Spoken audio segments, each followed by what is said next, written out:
episode of Quilt with the Stars is brought to you by Baby Lock, for the love of sewing, and Koala Cabinets, sewing furniture custom built in America.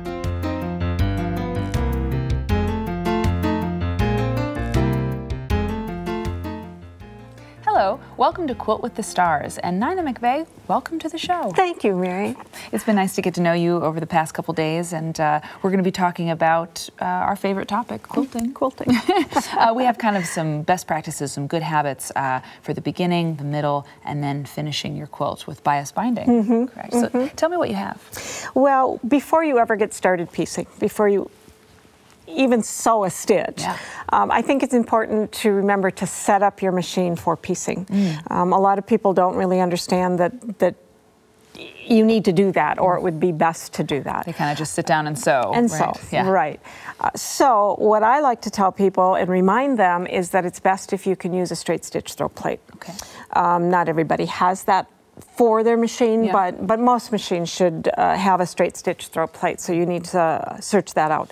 What that will do is make your machine a straight stitch machine, which it will perfect that straight stitch. Nice. Now, when I put my straight stitch throw plate on, there is always a chance of breaking a needle.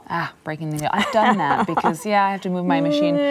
Sometimes it can happen. Or you forget. Oh, and yes, you forget, and it's very alarming, and it can be dangerous. Yes. So, I have a security program that I go into and just tell it that I've got a straight stitch throw plate on and I'm safe.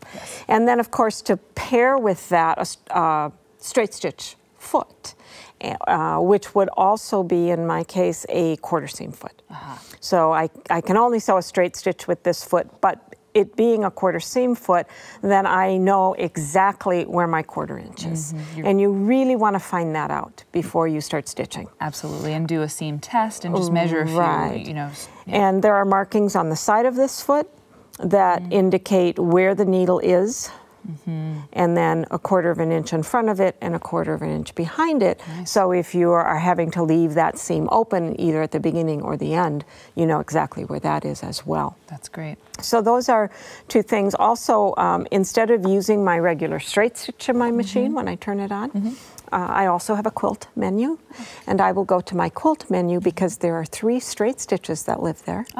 And one is a little bit longer for machine quilting, but one is a little bit shorter than normal, and that's what I would use for piecing. Absolutely. And then, so you said 3, And then there's also one with a built-in security at the beginning and end. Oh, okay. If you choose to use that. It really makes it sort of monkey-proof, let's put it that way. Yeah, that's great. Double safety there to get your stitch just right. Yes. Excellent, great. So don't forget to set up your machine. Yeah, slow down, cowgirl. Just get ready, and then you'll enjoy it more if you're really set up. Yes. Now, how about these rulers that you've brought? These are some unusual, they almost look like long-arming rulers, but they're not. They're not thick enough to be. They're not.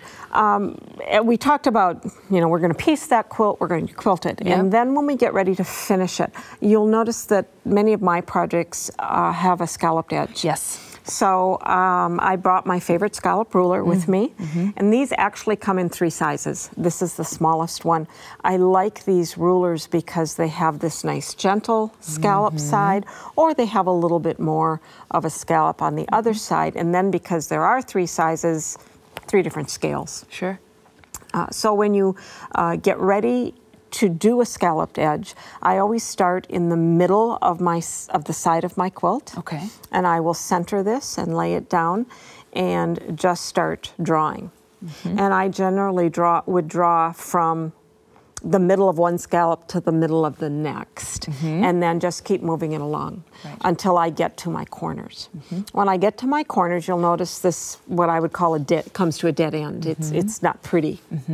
So I would take this ruler, which is also my favorite corner ruler, and depending on whether I want a gentle curve or a tighter curve, and I would kind of pair these 2 sides and these 2 sides. But then I can simply lay this on and extend that scallop. And if I have to extend it out this way, I would just extend that line. Sure. I remember my mother, Mary Ann Fons, did some feathers long ago, a feather book, and she was using paper and sort of folding it back and forth and tracing paper and things. And that's, with these tools, it's much, much easier. Well, I don't have to do that. I don't have to get anything out of my toolbox. I don't really do all the measuring and figure out if this is going to fit. Right. If I start in the middle and work out in both directions, then I let this be my fudging tool. Right, right. So these are the two that I like to use. They're great. They're great. Scallops and curves and feathers and things. Oh my. Oh my. Good deal. And speaking of scalloped edges and curves, we have some bias binding we're going to talk about, and a really great tool for doing that. Amazing. And so what I like to do when I do a scalloped edge, after I have drawn on my quilt with those rulers. No cutting. Don't cut your scallop. Don't cut yet. Draw. Yes. And then I take my piece over to my sewing machine and I stitch a straight line, a straight stitch right on that drawn line. Okay, so I'm doing that. And then I take a pair of scissors and I cut it out. I cut my quilt out. So I cut very, very close to that drawn line or that stitched line. What that stitched line then has done is it has compressed all of my edges. It makes those 3 layers of a quilt 1 layer. That's right. And now I'm ready to use my bias binder on my sewing machine. Great. So I have this bias binder. Our bias binder comes in 3 different sizes. This is the narrowest one, and I have these samples here. This being the narrowest one, which would be equivalent to 1/4 of an inch. And then 3/8 of an inch is another bias binder, and our largest is 1/2 an inch. Now, a lot of people think they want the 1/2 inch, and they may, but I think they really need to see the difference. Also, as you look at these 3 samples, these are just pieces of fabric that have been bound. But if you're binding a quilt, that batting, depending on your batting, is going to take up room in that bias. So these are going to get narrower. Yes, right. On a quilt. But this actually, the 3/8 looks to me the most normal or the most typical standard. Where I would guess too, I'd want the 1/2 inch, you know. But yeah, that's about right. So I happen to have the narrowest one. Okay, great, great. And this is an attachment, the bias binding attachment. You said the narrowest one. Okay, and do you need special tools to put it on, or just your regular? Well, there's a screw right here, and you don't even need a screwdriver because it's a nice big knob that you just screw it down. And then we have a foot. It's foot number 95C for a Bernina machine, of course.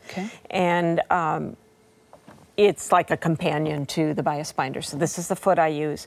I make sure that the bias binder, which is attached to the bed of the machine, is up against the edge of my foot.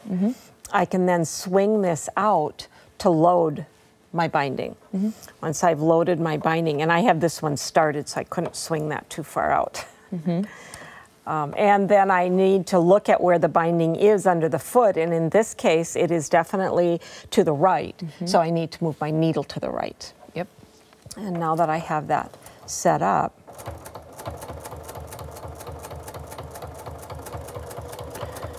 now are you, with your right hand, you're just gently holding that fabric to help it guide through? I'm also pushing a little? Kind of pushing it up into the bias binder. You can actually see right here where it has gone up. Maybe that's a little much right there. But what the bias binder does is, as it goes through the first part, it folds the raw edge in. Second part, it folds in half. Got it. Wow. And now it's encasing that edge. I'm stitching with a straight stitch, but I would tell a new person that they might want to stitch with a narrow zigzag. It's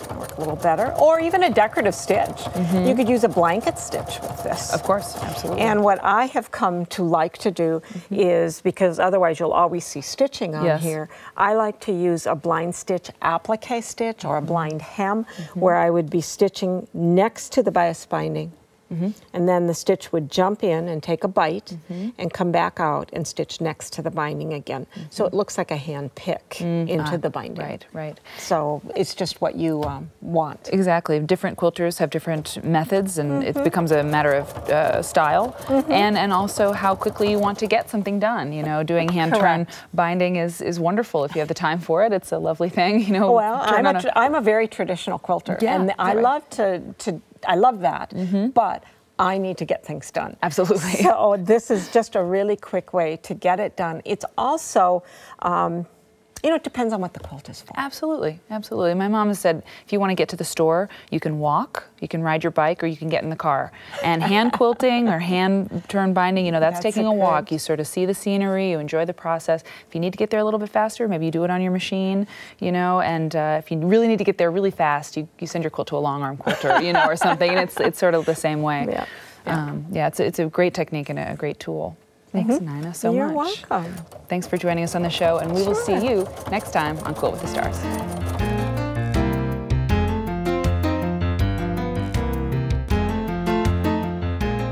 This episode of Quilt with the Stars is brought to you by Baby Lock, for the love of sewing, and Koala Cabinets, sewing furniture custom built in America.